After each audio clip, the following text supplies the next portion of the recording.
Hi, Policy and Planning Hokies. I'm Arley Lausin, a freshman majoring in Environmental Conservation and Society. Here's my video on electronic tools and engagement. Alright, let's get started talking about electronic tools and engagement. For many of us, electronics play a huge role in our everyday lives. You're probably watching this from an iPhone or a computer right now. We can take this everyday use of technology and apply it to deliberative processes. So electronic tools and engagement can be used to aid or fully complete a process of deliberation. Some examples of this is online questionnaires, online polls, complete meetings via video chat resources such as Zoom, and voting.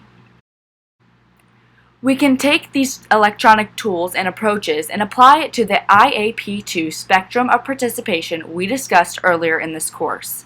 There are 5 main steps to this process. First one is to inform participants, which we can do through social media campaigns, to consult through app alerts, to involve and collaborate through Facebook group messages, and to empower through online voting and telephone or text voting processes.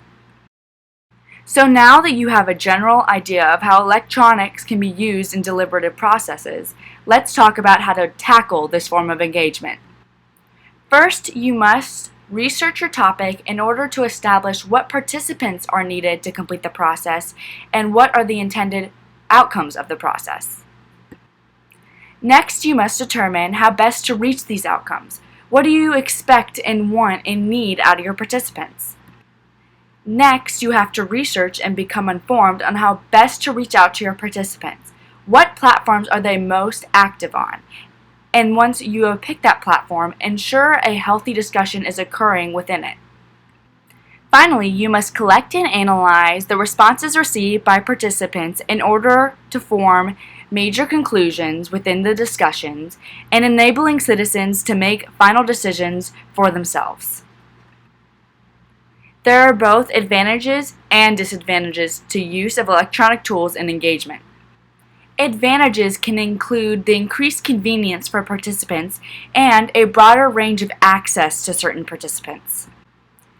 Disadvantages can include that electronic tools are not as influential or collaborative as face-to-face deliberation, and the data can be skewed or untrusted in the eyes of participants. Now, let's look at an example.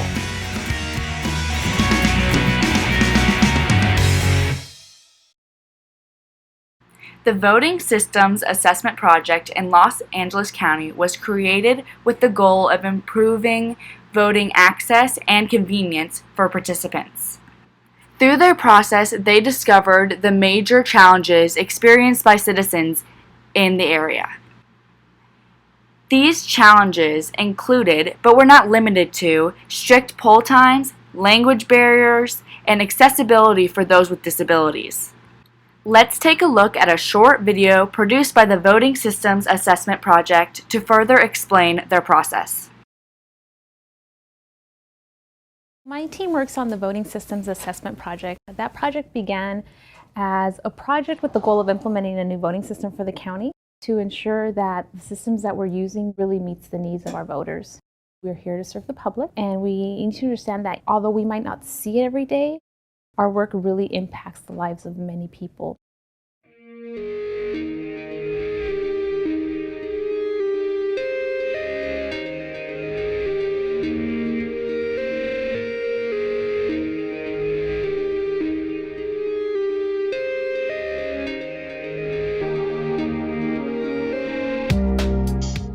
To reach these conclusions and solutions, the Voting Systems Assessment Project conducted a series of discussions between participants and citizens. Here we see a layout of the process, and one important thing to note is the county-wide voter survey conducted both online and by telephone via random sampling, which we have discussed a lot in class. This is an example, a very good one at that, of electronic tools in engagement. The project team did a very good job at incorporating multiple stakeholders that were affected by the outcomes of the voting system. Stakeholder groups included voters that were faced with demographic challenges, poll workers, election officials, and clerk staff. After receiving and analyzing the data they received from participants of the experiments, the Voting Systems Assessment Project developed a new system. This new system included a ballot marking device, voting by mail system, and interactive sample ballot, all in which improved the convenience for the participants involved in the voting process. This example was unique in the fact that electronic tools were used to deliberate on how to improve another process of engagement using electronic tools. From reviewing this experiment, we can conclude that there are many different ways to use electronic tools in engagement. To summarize all the topics we just went over, I think it is important to mention the prevalence of technology in today's society. With the global pandemic that is currently altering the way many of us live our lives, technology has become essential to continuing these elaborate, deliberative processes. I hope that through this video you learned how electronic tools can be used and have created some ideas of your own of how to use electronic tools in everyday deliberation. Guys, I hope you enjoyed this video. For more examples about how the Voting System Assessment Project used electronic tools in their process, you can look at my handout. It includes graphic designs they used and a link to their website which can show more electronic tools in use. Hope everyone has a great day.